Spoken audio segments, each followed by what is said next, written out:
How's it going, everybody? Welcome back to We the Fandom. Today I'm reviewing the 7th episode of The Rings of Power, and I thought I'd give a quick recap for everything that's happened up to this point. Now, by episode 6, Celebrimbor has been consumed by his desire to create something perfect, as well as the poisoned words and illusions of Sauron posing as a messenger of the Valar. We also know that Durin III, King of Khazad-dûm, has similarly gone mad as a result of the ring given to him by Sauron and Celebrimbor, inspiring an obsession with treasure that has led to another rift between him and his son, Durin IV.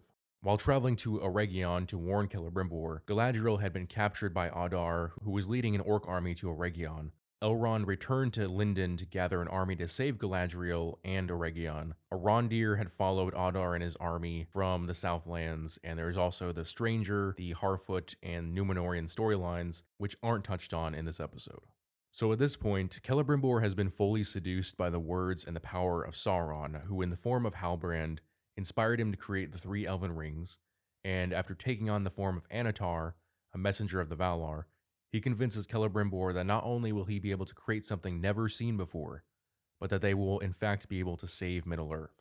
A wrench is thrown into the works when Gil-galad senses Sauron's hand and orders Celebrimbor to shut down his workshop, combined with Durin IV relaying the results of the Dwarven Ring on his father to Celebrimbor. Haunted by his decisions, Celebrimbor is taken advantage of at his lowest point by Sauron and convinced that creating 9 rings for men will make up for his mistakes, and this is when the obsession sets in.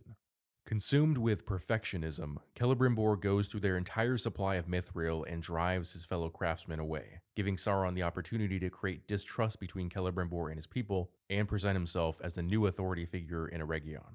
Finally, Sauron cast a magical illusion over Celebrimbor to separate him from the reality that would otherwise halt his progress in creating the 9 rings. That reality being that Adar and his orc army have laid siege to Eregion. Sauron also presents Celebrimbor with a secret stash of mithril, which he claims is from the dwarves, but there's more to it than that, and that's something important to remember.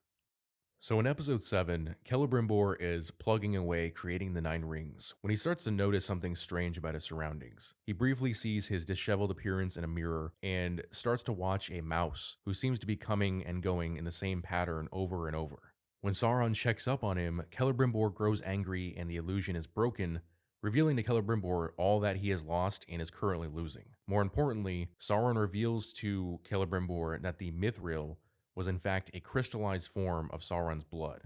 If you remember from episode 1, Adar and the orcs killed Sauron centuries ago when he attempted to take over after the defeat of Morgoth. His essence survived in a black goo-like form that eventually became Halbrand after consuming enough life. Now his essence has replaced the mithril as the base for the 9 rings of power. As I mentioned in my review of episode 1, I don't agree with their interpretation of Sauron's quote-unquote essence. Putting his essence into the rings in order to control the other races was meant to be a spiritual essence, like the energy that left his dead body. Also, it's interesting that they single out the rings of men, when in the books he put spells on both the dwarven rings and the rings of men.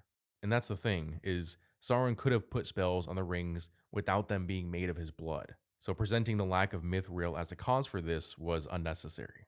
But now that Celebrimbor is freed from the illusion, he tries and fails to convince his men that Annatar is Sauron, because unfortunately, due to the efforts of Sauron and his own madness, the elves take Sauron's side, especially after Sauron uses magic, or basically the Force, to cause Celebrimbor to kill Mordania by throwing her over a ledge.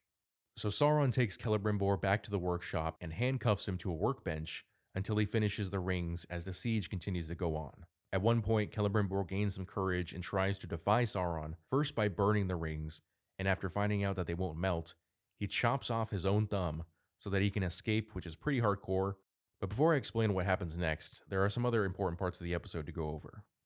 For instance, Adar and his forces have used catapults to destroy a cliff face, and the debris ends up damming the river, which seems like a fairly advanced tactic for a bunch of orcs in the Second Age, and they also could have just crossed the bridge, but whatever.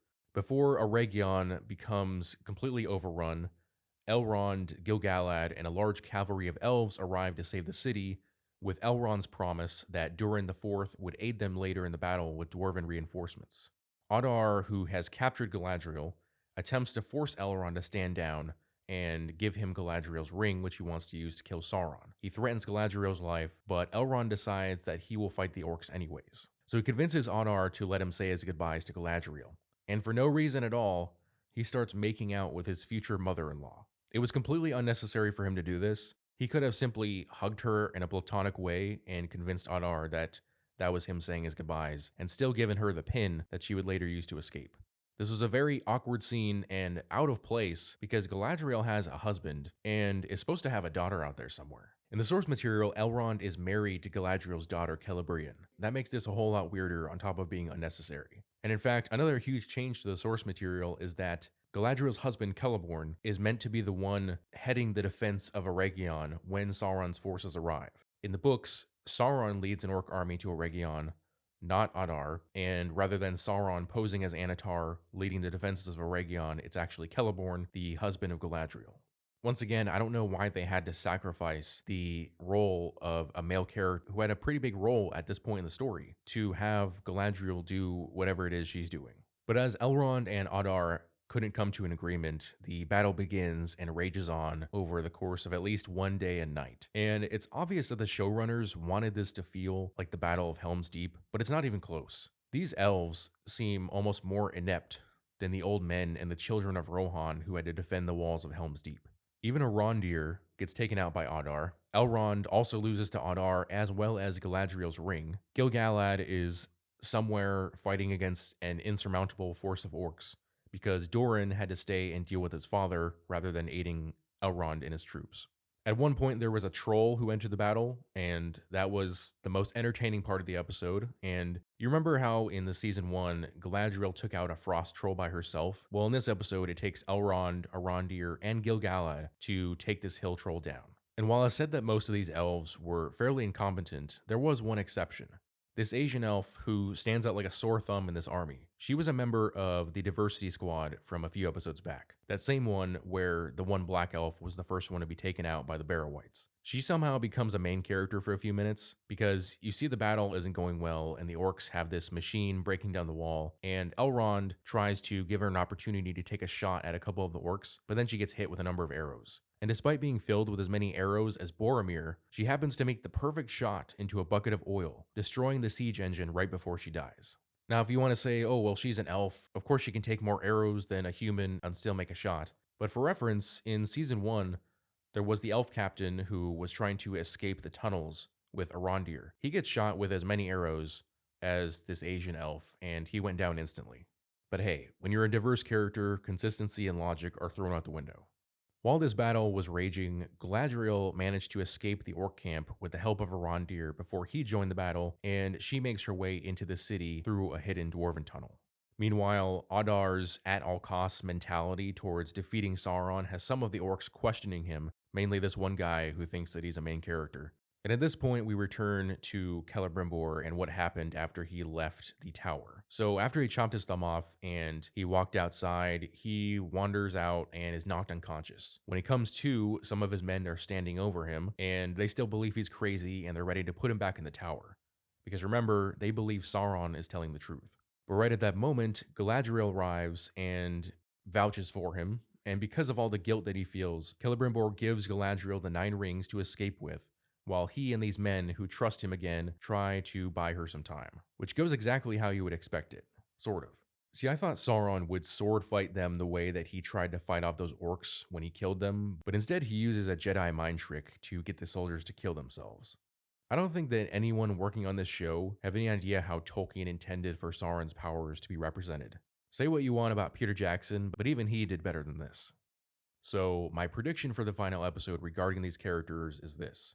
Adar is going to die fighting Sauron. Sauron takes Galadriel's ring. Galadriel fights Sauron again and is forced to trade the 9 for her ring. Because we know that Galadriel at some point ends up with her ring, and we know that Sauron distributes the 9 rings to men. But of course the question is, why would either of them make this trade? Well, Galadriel wants her ring back. I think it'll be as simple as the ring and even Sauron still hold some sway over her because the writers are trying to stretch out this weird relationship between the two as long as possible. As for Sauron, his influence over the 9 is far stronger than his influence over the 3 elven rings, and technically, he shouldn't even have any influence over them, but in my opinion, the show seems to be slightly vague about that. So yeah, another disappointing mixed bag in this tragedy of a show, with one more episode to go. I'm guessing that the Stranger and the Numenorian storylines are going to end on a huge cliffhanger, while this portion of the Elvish storyline comes to a close and Sauron moves on to the realm of men in the next season. Let me know what you guys thought about this episode in the comment section below.